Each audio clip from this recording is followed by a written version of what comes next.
Today I'm joined with two of the Hoosiers. Hello. And Hello. it's the 10-year anniversary of the release of the first album. That's correct. So congratulations. Thanks very much. So it Good to be here. must be great to be back on the road. Yeah, it is actually, and it's as fun as it ever was actually.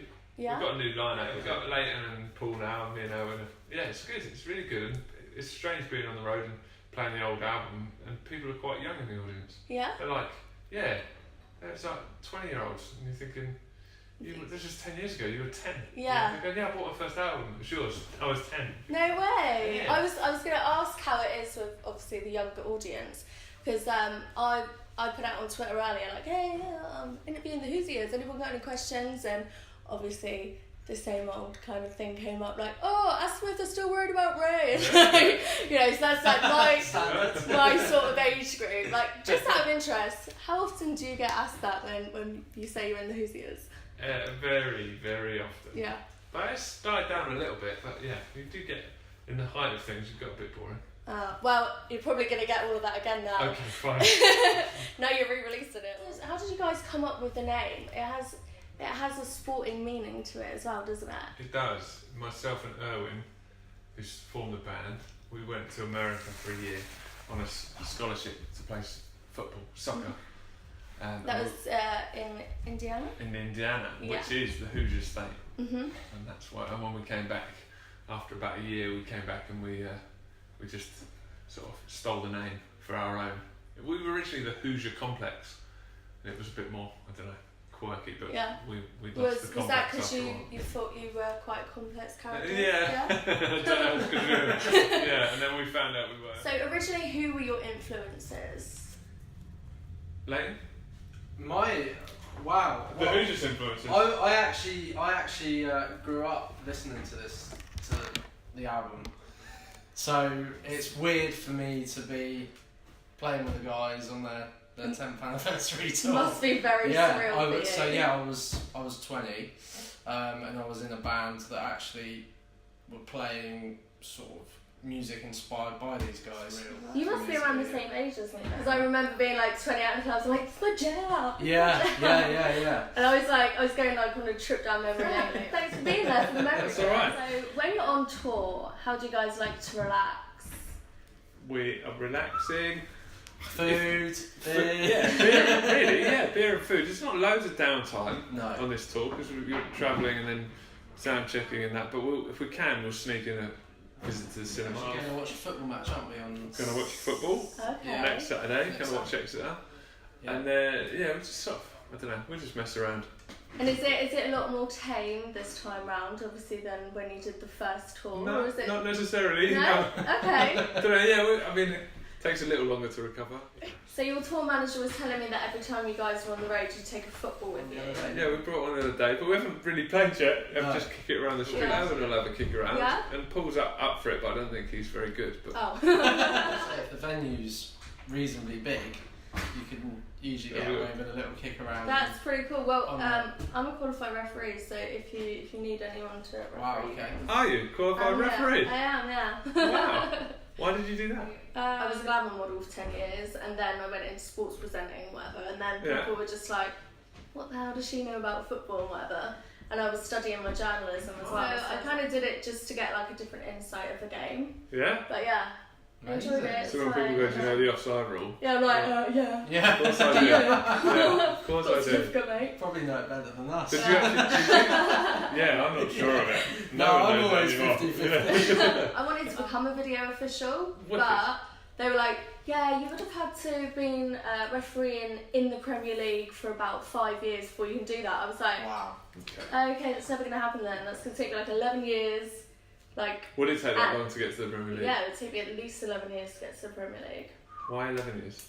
Just is. because that's the way it is. I mean, it would take me probably about 5 years just to get to the level to do Exeter. So it's pretty Just to pretty be hard. lowly Exeter. Yeah. Sorry. Whatever. I mean, League 2 so Exeter. why is it that you support Exeter Al? That's it's where my family's from. Yeah. And then I was born there, but didn't live there for long. I was like 1 or 2, but we used to go back, and my dad would take me to the games.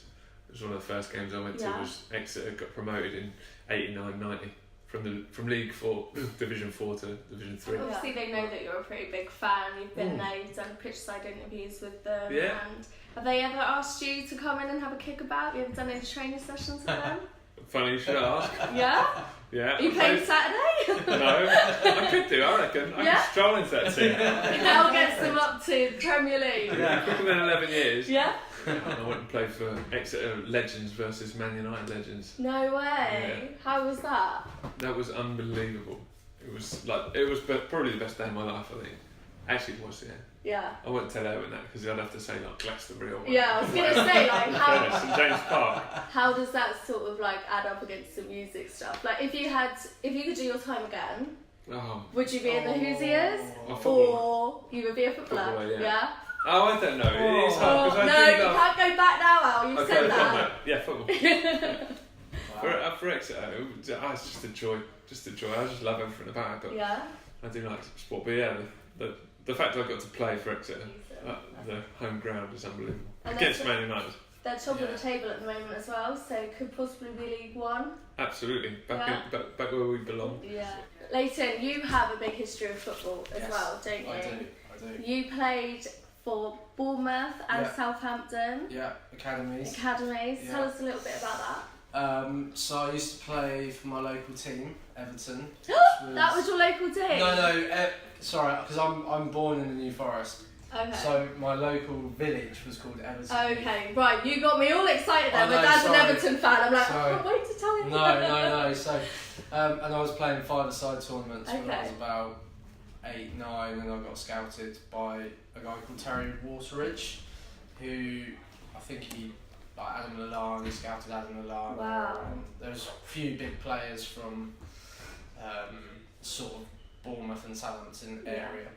So yeah, I got scouted and invited to the Bournemouth Academy. That must have been a dream come true for you then. Yeah, 11. it was amazing. Yeah, because I never really at that age. I just enjoyed football, and I was pretty good at scoring goals. Just scoring goals for fun. Yeah, I was definitely like a standout above the rest. It just came very natural to me. Yeah. So I was at the Bournemouth Academy for 4 years. And I was playing against Swansea, and we were playing against other sort of big teams. Then I got scouted playing for Southampton schools. I then got scouted for the Saints Academy. Right. And I did a couple of years there.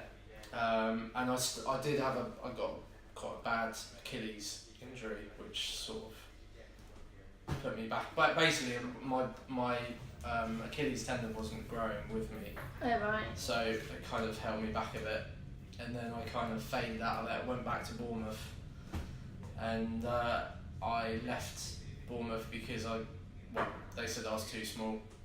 Which you are.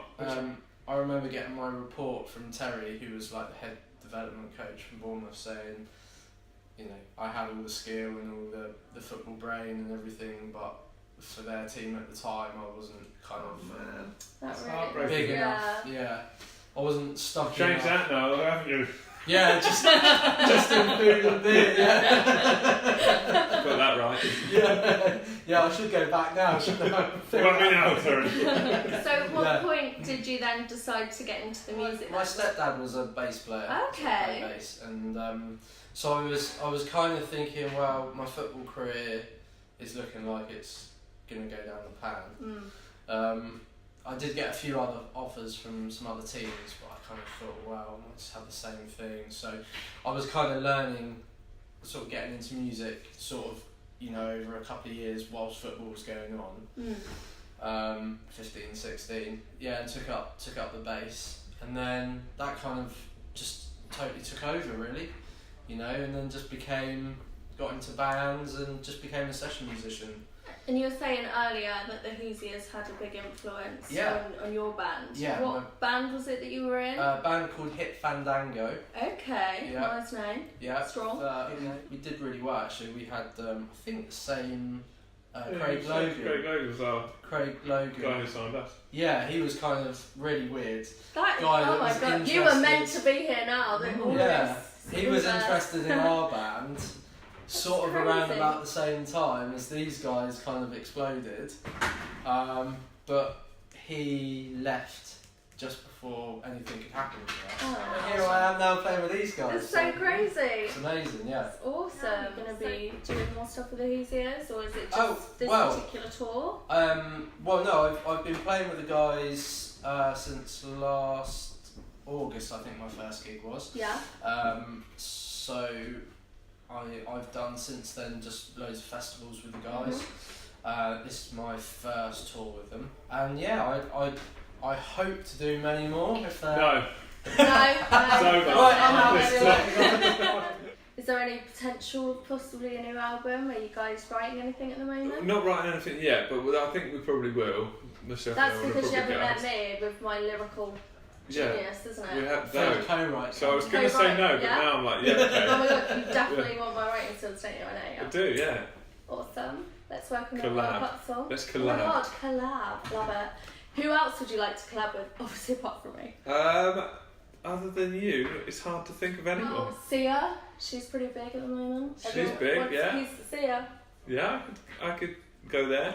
What about sort of taking it in a different direction? So obviously since you guys started, music's sort of gone on a different tangent. Yeah, and I don't like it. I was going to ask you this No. because for me, like my 20s, I think that was like the best musical era. Obviously, like apart from the 80s and stuff, but Yeah. that, I mean, all of the music just made you feel great. That's like what I really love about your first album. So Good. I'm very happy that it's going to be re-released, and I'm going to be hearing it everywhere now. I don't begrudge new stuff, but yeah, you get a bit older and things change. But it's all in cycles, so maybe a bit of guitar pop will come back. Yeah. And we'll maybe jump on that. Or you could be the ones to bring it back. We'll try. We have been trying. Yeah. But yeah. So you would stay true to your signature sound? Yeah. I mean, it's got to have guitar and bass, and the songwriting's got to be about pop. Yeah. Still. Leighton, who do you support then? Oh, Southampton. You Massive are the Saints. Southampton one, Yeah. okay. Yeah, massive Saints fan.